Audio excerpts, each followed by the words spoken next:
బ్రాహ్మణ్స్‌లో చాలా పూర్ ఉన్నారు అన్నగారు. వాళ్ళకి కవిత గారు ఏం న్యాయం చేస్తుండే చెప్పేది అన్నగారు. కాదు బ్రదర్, మీరు బ్రాహ్మణ్స్‌లో పేదరికం ఉన్నదంటే బ్రాహ్మణ్స్ జనాభా ఎంతో చెప్పుర్రి ముందు. నాకు విచిత్రం అనిపిస్తది.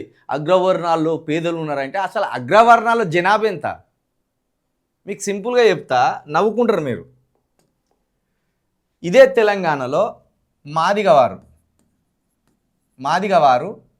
40 లక్షల మంది ఉన్నారు. అధికారికంగా లెక్కలు 40 లక్షలు.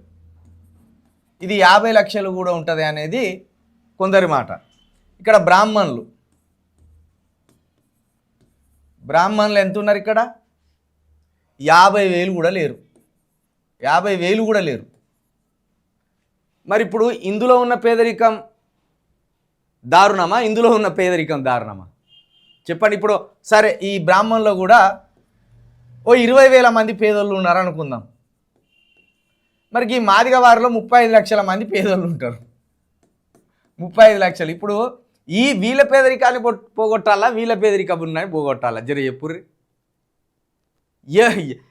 40 లక్షలు ఉన్న మాదిగ వారిలో 35 లక్షలకు పైగా పేదవారు ఉంటారు. ఇండ్లు లేని వారు ఉంటారు. మీరు నమ్మరు, ఇండ్లు కూడా లేని వారు ఉంటారు. 3 పూటల సరిగ్గా తినలేని వారు కూడా ఉంటారు. పైగా మళ్ళీ వాళ్ళకి గౌరవం ఉండదు, వాళ్ళ మీద వివక్ష, వాళ్ళ మీద దాడులు, వాళ్ళ మీద అసమానత. ఒక్కడు కూడా వాళ్ళని మనిషిలాగా చూడడు. మరి వీళ్ళ పేదరికం డేంజరా, వీళ్ళ పేదరికం డేంజరా?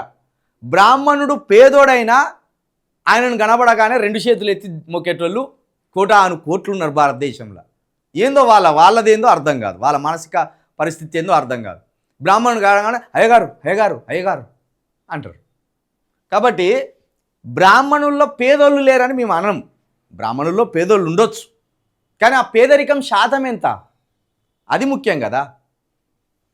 ఆ పేదరికం శాతం ఎంత అది ముఖ్యం.